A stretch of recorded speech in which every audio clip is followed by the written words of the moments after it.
have their dinner now, and I would like very much if you could leave quietly now, because Congressman Tom McClintock will be speaking. He has to go back to Granite Bay. And I want to say one thing before Tom comes up. If any of you are not aware of this, Tom McClintock was the first congressman to speak to the Congress about the harassment the Tea Party was getting. Thanks to Jimmy McCain. And I know they shoved this under the carpet, but I guarantee you it is not going to stay under the carpet. We Tea Party people do not give up easily, and particularly in a case like this, because we were doing everything we should be doing, and we were being targeted and stalled in 2010 during the election. That's when they held us up. And this gentleman was the first one who got up and said what was happening. So we cannot say thank you enough, Tom, for what you've done, and thank you enough for your mission as our representatives. We cannot thank you enough.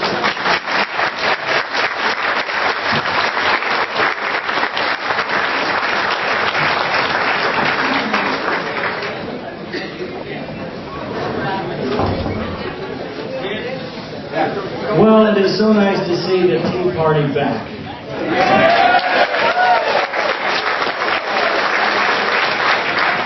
You know, we've been slowly losing the debate over the proper role and size and power of government little by little, really since Ronald Reagan left the national debate a generation ago, and we've certainly been losing it very quickly the last few years. But I think that finally Americans are now learning to their deep regret what comes of abandoning those uniquely American principles of individual liberty, constitutionally limited government, and personal responsibility that built the most prosperous and powerful and happy society in the history of human civilization.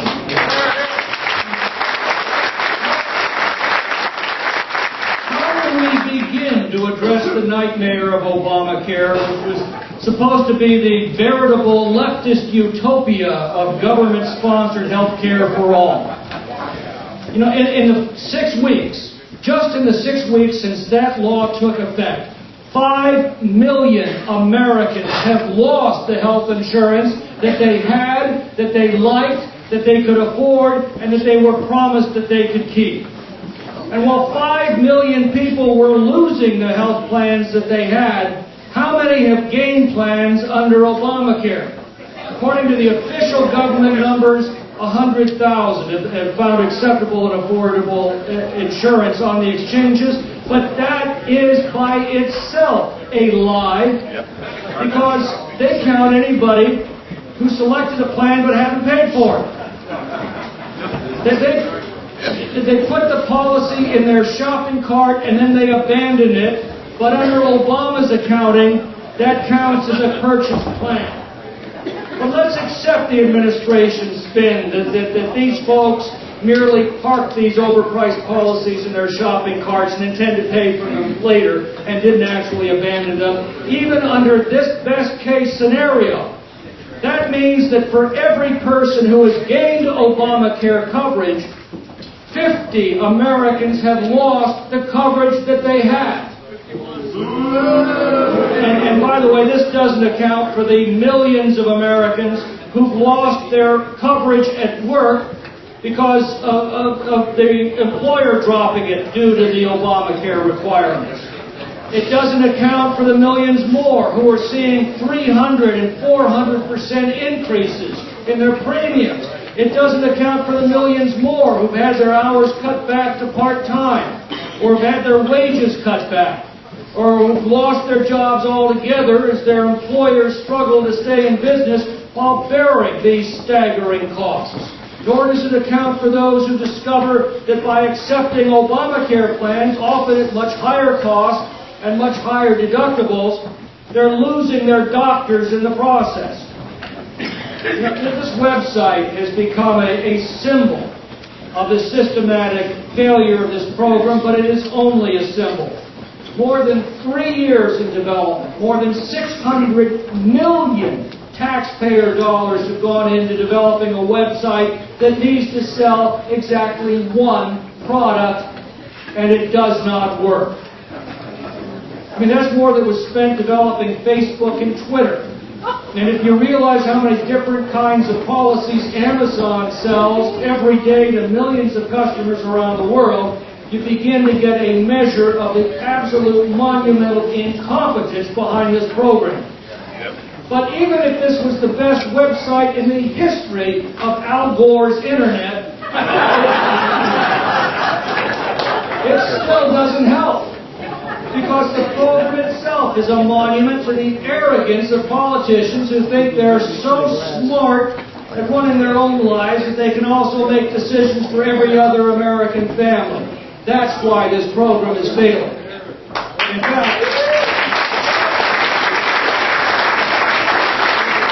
fact, it is worse than failing. We are watching nothing less than the wholesale destruction and collapse of the American healthcare system, which, for all of its flaws, was still the most advanced, accessible, adaptable, and responsive healthcare system that this world has ever seen. And if you doubt that for a second, just ask yourself where the world's elites came when they needed first-class medical care. They didn't go to Canada or England or Mexico or Cuba. They came to the United States.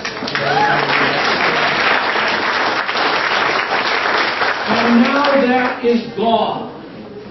What we have is a complete and chaotic mess delivered to us in one big steaming heap by a government that has gotten completely out of control of the Constitution.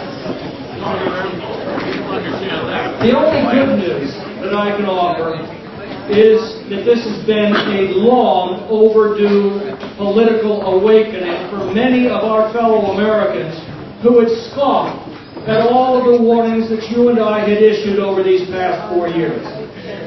Now, when we warned that you wouldn't be able to keep your health plan or your doctor, we were called extremists. When we warned that this would increase the cost of your health care, we were called demagogues. When we warned that this would hurt the economy, we were called racists. Well, all of those warnings have now come to pass in no uncertain terms. This has not only done massive damage to our healthcare system, it has done massive damage to our Constitution and to the freedom that Constitution protects. In implementing this takeover of 1/6 of the American economy, the President has repeatedly asserted the authority to ignore the parts of the law that he finds inconvenient or embarrassing or that he just doesn't like, and he's asserted the authority to pick and choose who has to obey that law and who doesn't. He's granted some 1,600 exemptions for politically well-connected interests, mainly labor unions. He's excused big business from the requirement that they provide health care to their employees, while imposing the requirement that employees must fend for themselves, often at grossly inflated prices. He's excused members of Congress and their staffs from paying for the full cost of these ObamaCare policies. And by the way, that ought to be a warning to everybody. If members of Congress don't think they can afford ObamaCare policies, how do we expect average Americans to afford them?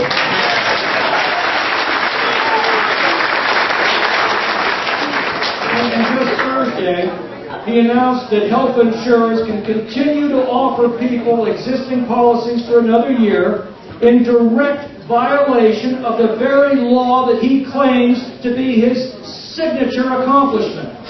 And notice in that announcement on Thursday, he didn't say that he was going to seek to change the law. He just said that he was going to ignore the law, and he invited health insurers to do the same. That is a constitutional abomination.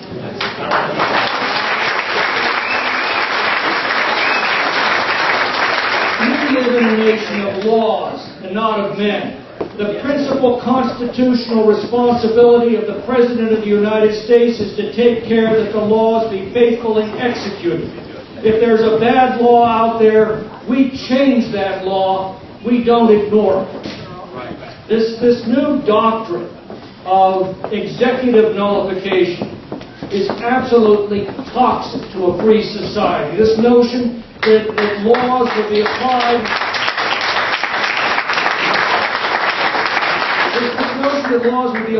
or not applied at the whim of a single man. If you think about it, there is only one thing that separates democracy from despotism, and that is the rule of law. And that is what is under attack.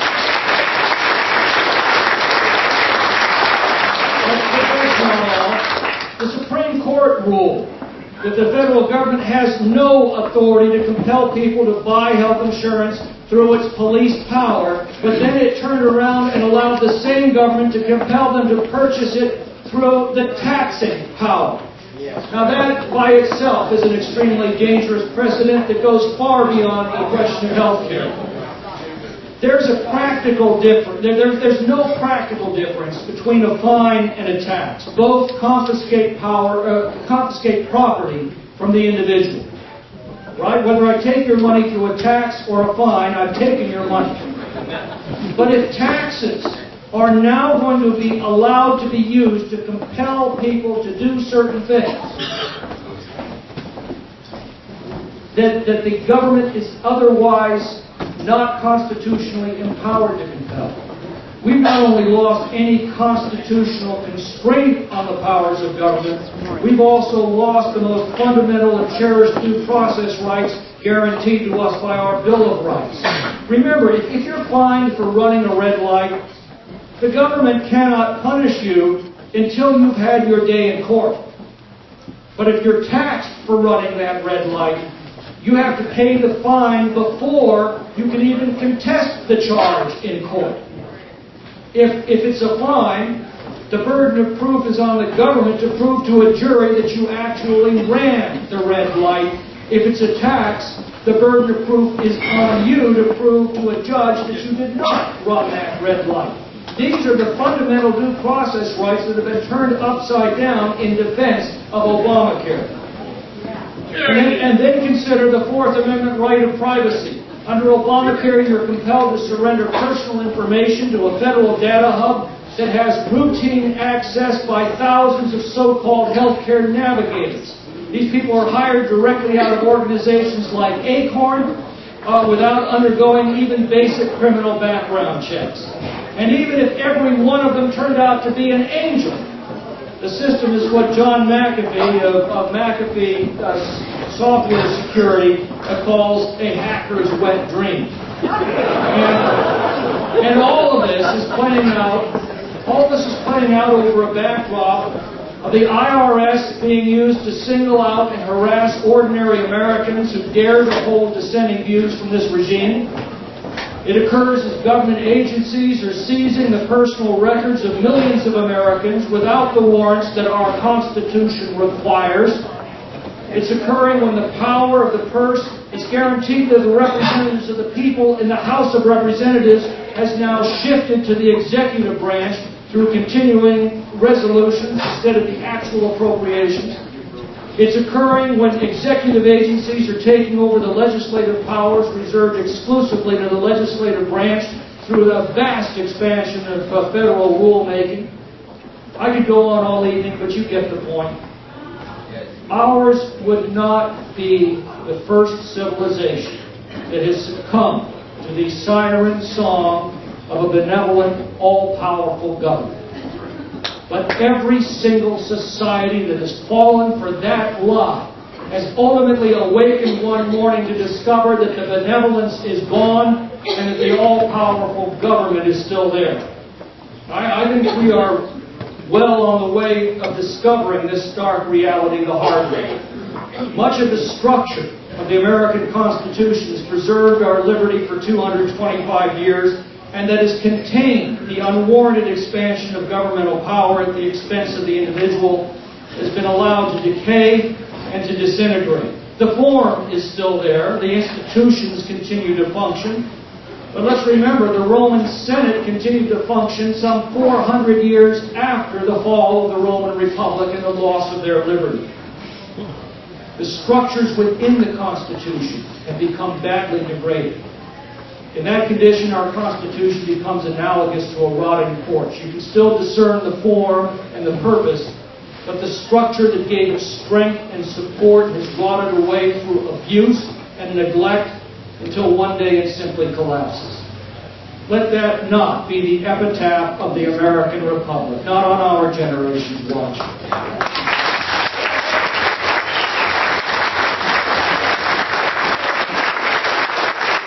For the last 4 years, this Tea Party has tried valiantly to awaken our fellow citizens to the danger to their prosperity and to their freedom and to their Constitution before it is too late. And for your trouble, you've been targeted for harassment and intimidation and retribution by the IRS. You have been viciously vilified by the left and its reliable mouthpieces in the media. You have been marginalized by a political establishment that long ago lost its own way amidst the seduction of influence and power. But the truths that you have championed and the warnings that you have made are now becoming self-evident to an American public that is only now beginning to awaken to the realities of authoritarian socialism.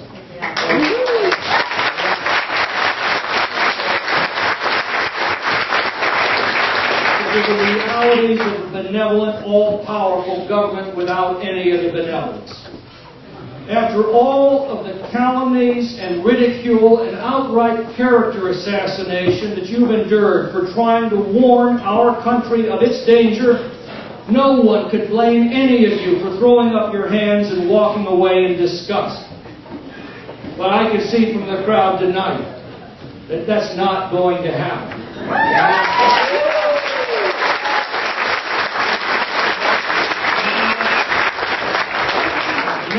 Right now, is the tide is beginning to turn. Now is the time to press our case more firmly and loudly than ever before. That tide is turning with a momentum and a decisiveness that is truly awe-inspiring to observe. Long ago, Lincoln warned us that a house divided against itself cannot stand.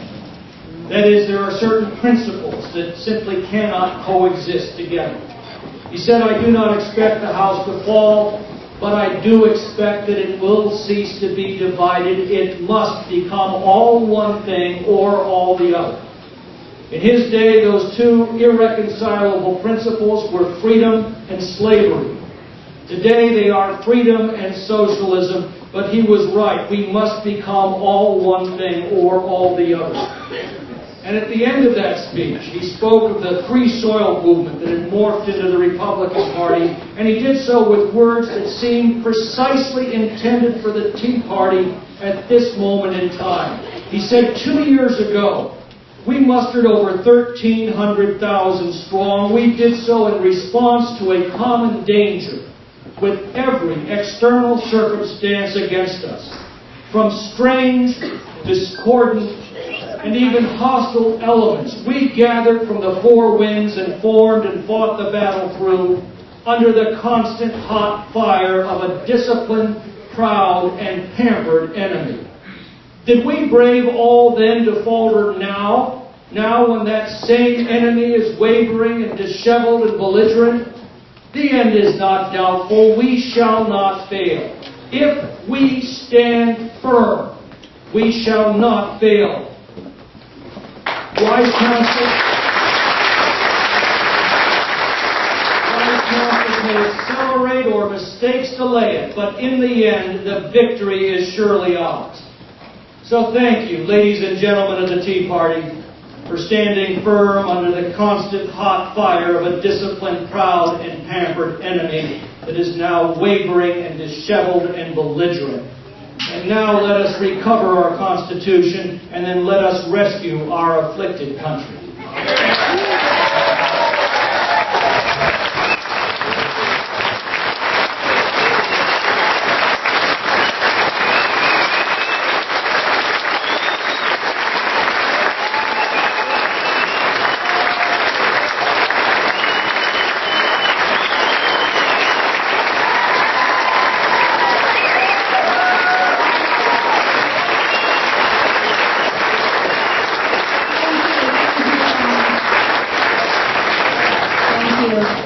Yes, I agree.